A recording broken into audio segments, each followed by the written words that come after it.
Bismillahirrahmanirrahim. Assalamualaikum warahmatullahi wabarakatuh. Alhamdulillah pada kesempatan hari ini kita masih diberi kesempatan ya untuk dapat berproses dalam sebuah kegiatan pencarian sebuah ilmu ya, menimba ilmu lah kasarnya. Oke, jadi cita-cita itu kan akan tergantung dari mana proses kalian di hari ini.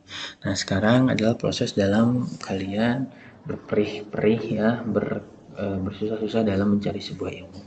Tapi ini tidak menutup kemungkinan akan menjadikan atau kalian akan menemukan sebuah hasil di masa yang akan datang dengan kondisi yang lebih baik. Oke.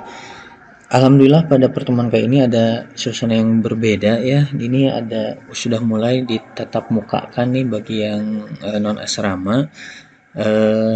Bersyukurlah kalian bisa kembali ke sekolah meskipun dalam kondisi shifting ya. Jadi shifting itu ada yang sekolah, ada yang daring, ada yang di sekolah, ada yang daring. Begitupun dengan yang asrama, sekalipun belum dijadwalkan untuk kembali ke asrama karena dengan pertimbangan kuota asrama sendiri ya, sekarang kan masa pandemi dikurangi dan asrama pun sedang membangun atau sedang merenovasi asramanya sehingga ada pembatasan jumlah santri di asrama. Tapi mudah-mudahan lah ini bisa segera diselesaikan proses renovasinya sehingga kalian bisa kembali ke asrama untuk menimba ilmu dan belajar secara shifting kembali di sekolah. Oke, untuk mengefisiensikan waktu, kita masuk ke sesi terakhir nih di kepemimpinan kewirausahaan, itu tentang karakteristik atau karakter kepemimpinan dalam organisasi atau usaha. Oke, berbicara karakter maka akan berbicara tentang ciri. Ini kita tahu burung apa sih ini? Oke, ini kita kenal dengan burung elang. Bagaimana sih ciri khas elang? Ya, ciri elang itu kan tangguh, dia mandiri, dia berani, dan seterusnya. Jadi di dalam kepemimpinan ini ada satu teori yang menjelaskan seseorang yang dapat mengalahkan orang lain dia termasuk kuat, tapi seseorang dapat mengalahkan dirinya sendiri dialah perkasa. Kenapa? Kita ini cenderung lebih sulit untuk mengatur diri kita dibanding dengan mengatur orang lain. Kita akan dengan mudah mengatur orang lain tapi sulit mengatur diri sendiri. Nah, inilah yang menjadi aspek penting dalam kepemimpinan adalah bukan tentang bagaimana kita memimpin orang lain, tapi bagaimana juga kita bisa mengarahkan dan memimpin diri kita sendiri. Makanya di situ ada yang namanya karakter. Oke. Karakter di sini akan berbicara tentang ciri khas yang harus dimiliki oleh setiap individu. Kalau kepribadian itu adalah akumulasi dari sifat-sifat di dalam individu. Ya, jadi karakter ini ciri khas ya, yang harus dimiliki oleh setiap individu dalam sebuah organisasi atau usaha sehingga nanti individu akan beragam karakternya. Mengenai karakter ini kita akan bagi ke dalam beberapa contoh, akan beberapa bentuk dari karakter itu sendiri. Oke. Yang pertama adalah karakter berani untuk bertindak, dare to act. Ya, jadi di sini adalah keberanian dalam menghadapi kondisi dan risiko yang tidak menentu. Organisasi tidak menentu, usaha tidak menentu. Apa sih yang menentu tidak ada di dunia ini. Jadi ada keberanian ini, karakter ini yang kalian miliki. Sekarang jenis pekerjaan apapun sama tidak menentu dengan adanya corona, mau dia PNS, mau dia pengusaha, mau dia wira swasta, semuanya terdampak. Ya, jadi ada keberanian dalam menghadapi kondisi dan risiko tidak menentu. Selanjutnya memperhitungkan situasi dan kondisi dengan cermat, penuh kehati-hatian. Tadi karena tidak menentu, makanya ada kehati-hatian di sini dan tetap antisipatif, bukan dengan seenaknya. Makanya keberanian untuk bertindak ini penuh dengan pemikiran. Selanjutnya menangkap peluang usaha dan menembus ketidakpastian. Jadi tangkap peluang-peluang usaha, tangkap peluang-peluang apa yang ada di lingkungan kamu dan tembuslah ketidakpastian itu, ketidakmungkinan ini tembus. Contoh lampu tadinya tidak mungkin jadi ada. Ya, terus apalagi ya? Banyaklah contoh-contoh di masa lalu yang sudah dibuktikan mereka bisa karena sebuah proses. Selanjutnya siap menghadapi risiko. Jadi resiko ini tadi selalu ada, tapi setelah direncanakan, diperhitungkan, ya kita tetap harus siap dengan berbagai kemungkinan. Kayak sekarang tatap muka, misalkan ada resikonya, ya kalian tetap harus menjaga kesehatannya, taat protokol kesehatan, tetap menjaga hubungan dengan teman, ya maksudnya tidak terlalu dekat lah, tidak apa, karena untuk menjaga hal-hal tidak diinginkan. Oke, mengambil keputusan yang cepat dan tepat jika terjadi sesuatu. Nih, berani, jadi ente ulang-ulang ya kalau ada apa-apa teh. Aduh, saya harus seperti apa nih? Oh, harus ini, dan seterusnya. Oke, itu yang pertama. Yang kedua adalah pikiran yang terbuka, open-minded. Nah, ini adalah salah satu pikiran-pikiran yang merupakan alat ya untuk mencapai masa depan. Orang itu akan tergantung dengan apa yang dia pikirkannya. Ya, jadi pencapaian usaha yang berlandaskan pada niat dan cita-cita yang mulia. Harusnya membimbing tenaga dan mengarahkannya secara sadar dan benar. Kita punya fisik, kita punya otak. Nah, ini harus nyambung, harus sesuai pikiran kita dengan fisik kita. Orang misalkan jago memukul, ketika dia memiliki pikiran yang bagus tentang sebuah pukulan, maka dia akan mencari pukulan kita ini akan bermanfaat untuk apa. Misal security ya untuk menjaga keamanan, ya misalkan petinju untuk bertanding. Nah, jika orang salah menggunakan pikirannya, kemampuan memukulnya bisa saja digunakan untuk membegal, misalkan itu yang salah. Jadi harus punya pikiran-pikiran yang lebih terbuka. Selanjutnya, semakin hebat perkembangan pikirannya, maka semakin baik dan pasti pula orang-orang yang mencapai kesuksesan keberhasilannya. Jadi pemikiran ini bukan hanya bagi mereka yang pintar ya, tapi bagi mereka yang punya niat, mereka yang punya tekad, mereka punya keinginan untuk bisa merubah dirinya menjadi lebih baik. Jadi lebih terbuka lah. Terbuka ini ada nanti kita berpikir, ada kritik, kita terbuka. Kita berpikir, ada saran, kita terbuka. Jadi tidak egois kalau berpikiran yang terbuka. Oke, selanjutnya adalah seorang pemimpin memiliki karakter yang mampu membangun tim yang lebih baik. Jadi kita bisa mengelompokkan orang-orang yang mau membantu kita sehingga tujuan kita bisa tercapai secara bersama. Di sini pemimpin seorang pemimpin orang yang dipimpinnya dalam organisasi atau aktivitas usaha dengan melesatkan tujuan bersama, bukan tujuan pribadi. Misal saya usaha nih, tujuan saya adalah bagaimana usaha saya bisa maju, pekerja saya bisa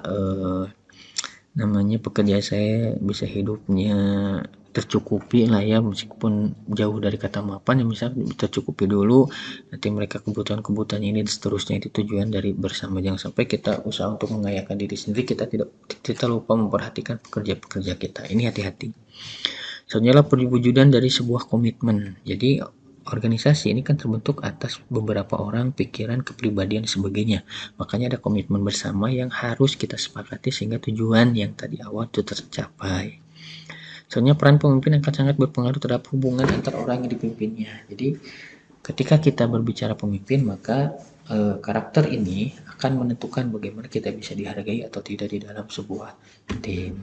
Oke, selanjutnya adalah membangun kepercayaan. Kalau tadi mah lebih ke arah bagaimana kita bisa membuat tim yang baik. Nah, bagaimana sekarang tim itu bisa percaya sama kita atau orang lain di luar organisasi kita bisa percaya dengan kita. Yang pertama itu adalah kepercayaan diri merupakan kombinasi dari sikap dan keyakinan seseorang dalam menghadapi sebuah tugas atau pekerjaan. Nah, membangun kepercayaan ini harus bisa turunkan kepada bawahan kita. Ketika seseorang mengalami down, kalian sebagai pemimpin harus bisa memahami, kamu tuh punya potensi, tapi kok sekarang down punya masalah apa? Nah, kita harus paham itu. Jadi bangun lagi kepercayaannya sehingga orang mau untuk kembali berkontribusi. Selanjutnya adalah kepercayaan diri ini bersifat internal pribadi. Seseorang yang sangat relatif dan dinamis. Jadi kepercayaan diri ini tidak akan sama si A dengan si B ya, karena apa, nanti mereka akan berubah, akan bertumbuh sesuai dengan apa yang kita arahkan. Jadi sifatnya akan dinamis. Seorang bisa saja sangat termotivasi, bahkan seorang bisa saja sangat down. Ini hati-hati. Pemimpin harus bisa membangun kepercayaan. Selanjutnya ditentukan oleh kemampuan seorang dalam memulai, melaksanakan, dan menyelesaikan suatu pekerjaan. Jadi kepercayaan ini akan muncul ketika seseorang mampu memulai, melaksanakan, dan menyelesaikan suatu pekerjaan. Jika ada satu faktor saja yang dia tidak mampu, maka kepercayaan ini akan turun. Misal kita bisa sih ya belajar luring teh, tapi gimana mulainya bingung, akhirnya kan kepercayaan dirinya turun lagi, ya nggak jadi lagi. Bisa sih saya usaha, saya mau mulai, tapi saya bingung bagaimana melaksanakannya, down lagi. Nah, makanya peran kamu sebagai pemimpin adalah bisa mengarahkan ini semua. Oke, selanjutnya adalah berpikir dan berjiwa besar. Kalau tadi mau berpikiran terbuka, sekarang dilengkapi dengan jiwa yang besar. Ini tujuannya adalah untuk mengenali kekurangan dan ketidakmampuan diri kita yang nantinya akan berdampak pada bagaimana kita memahami orang lain. Selanjutnya adalah manusia akan selalu hidup dalam kondisi pencapaian tujuan. Sederhana apapun hidup kita pasti punya yang namanya pencapaian tujuan. Misal, saya ditakdirkan menjadi orang yang sulit misalkan ya, yang berkecukupan ekonomi lemah misal, tetap ada tujuan, anak saya mau tetap harus sekolah, anak saya mau tetap harus ini dan seterusnya. Itulah pola kepemimpinan yang harus kamu tunjukkan di dalam kondisi apapun. Misal saya orangnya yang mapan, saya orang mapan, tetap jangan memberikan kemudahan-kemudahan kepada anak, tetap harus memberikan tujuan-tujuan yang jelas kepada anak nih. Nah, meskipun saya mapan, kamu tetap harus ini, harus ini, harus ini. Karena apa? Ada tujuan akhir yang harus kamu capai. Itulah pola-pola pemikiran dari seorang pemimpin. Jadi ada rasa pedulinya, bagaimana sosialnya, dan kepekaan terhadap sesama. Oke, keberhasilan atau kesuksesan seorang terukur dengan sejauh mana mereka berpikir untuk mengejar sebuah capaian prestasi. Jadi berhasil atau tidaknya kita balik lagi kepada tadi pemikiran yang terbuka. Di sini ada jiwa yang besar, makanya keberhasilan kita akan ditentukan oleh bagaimana kita berpikir dan bagaimana kita mengejar. Ketika kita berpikir ingin sukses, ya bagaimana mengejarnya, bagaimana tidur kita, bagaimana belajar kita, bagaimana keseharian kita, dan seterusnya. Ini harus dipikirkan oleh kita selaku pemimpin. Oke, selanjutnya adalah tentang berani mengambil resiko, risk taking. Apa sih yang nggak beresiko di dunia ini? Makanya risk taking adalah kemampuan dalam mengantisipasi situasi dan kondisi yang akan selalu kita temui. Bila mana waktu yang akan datang, ini future itu tidak diketahui. Siapa sih yang tahu besok? Gak ada kan? Pemimpin juga nggak tahu. Nah, dan sesuatu yang tidak pasti itu uncertain. Sudah mah kita tidak tahu, tidak pasti lagi. Besok tuh hidup atau enggak? Besok tuh hujan atau enggak? Kita nggak tahu dan itu pun tidak pasti. Kadang gini ya, Ustadz menemukan gini ketika sedang usaha, aduh hari ini hujan, tapi ternyata dagangan itu lebih ramai. Kenapa? Ya hujan pun tidak menyebabkan dagangan kita jadi sepi kok. Karena sesuatu itu tetap tidak diketahui dan tidak pasti. Nah, kita sebagai manusia beruntung dikasih kejutan-kejutan Allah untuk selalu berproses agar menjadi lebih baik. Suatu keadaan dihadapi, nanti ada objective risk, ada subjective risk, ada uncertain risk. Objective risk berdasarkan kondisinya, subjektif berdasarkan orang yang melakukannya. Kalau uncertain risk berdasarkan yang tadi ketidaktahuan kita, ketidakpastian kita terhadap sebuah risiko. Jadi nanti ini akan dihadapi. Misalkan saya seorang pemimpin, tiba-tiba hujan, aduh saya harus seperti apa ya? Tiba-tiba saya seorang pemimpin, terus saya sakit, nih harus seperti apa? Tiba-tiba saya nggak sakit, nggak hujan, tapi ada keadaan yang di luar risiko, misalkan bahan baku tiba-tiba basi dan sebagainya. Nah inilah yang akan dihadapi oleh keadaan kita. Gitu. Selanjutnya adalah reaksi atau tindakan dalam situasi yang tidak pasti tadi. Risk taking akan erat katanya dengan karakter kepemimpinan. Kenapa? Karena ketika kita menghadapi sesuatu yang tidak diinginkan, ini sifat kita harus seperti apa? Karakter kita harus seperti apa? Marahkah? Mengeluhkah? Tetap semangatkah? Atau mencari solusi untuk mengatasi resiko ini? Makanya penting pemimpin punya berani mengambil resiko.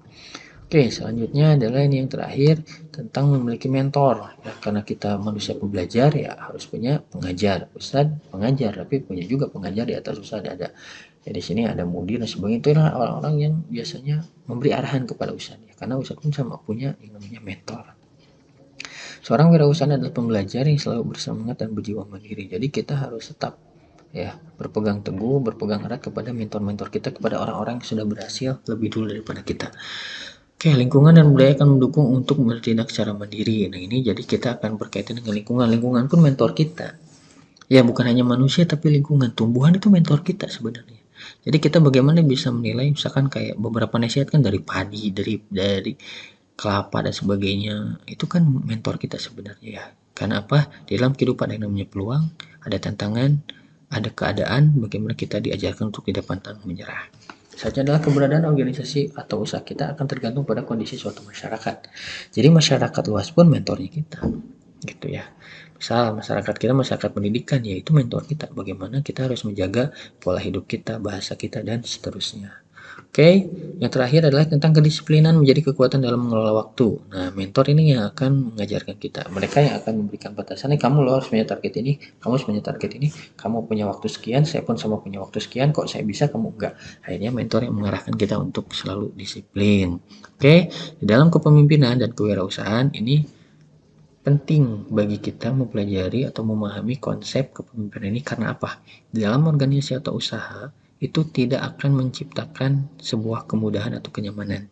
Ya, jadi kalau kamu usaha itu pertama tidak mudah, bekerja pun sama tidak mudah. Kita harus mengorbankan waktu, keluarga dan sebagainya. Keduanya tidak nyaman. Siapa sih orang yang nyaman pergi keluar rumah untuk bekerja cari duit? Nggak ada yang nyaman ya.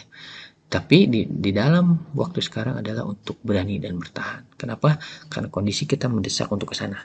Ketika kita tidak berani atau kita tidak bertahan, maka kita akan terkalahkan oleh siapa? Oleh orang-orang yang mau berani dan bertahan sehingga mereka bisa mengorbankan sedikit waktunya, sedikit sedikit mengorbankan fisiknya dan sebagainya untuk berani dan bertahan. Pilihan ada di tangan kalian, bagaimana kalian bisa mengatur diri kalian menjadi sosok atau seseorang yang lebih baik lagi di hari-hari sebelumnya, sehingga kalian bisa mempersiapkan hari yang esok, hari yang tidak pasti, tidak menentu, untuk bisa kalian hadapi segala bentuk tantangannya dan penemuan solusinya.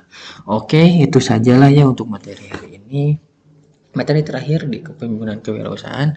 Insya Allah minggu depan kita masuk materi baru. Materi yang akan dibahas lanjutan dari materi ini. Itu saja dari Ustadz. Mudah-mudahan bermanfaat dan bisa dipraktekkan sehari-hari. Terima kasih. Tetap jaga selalu kesehatan kalian. Assalamualaikum warahmatullahi wabarakatuh.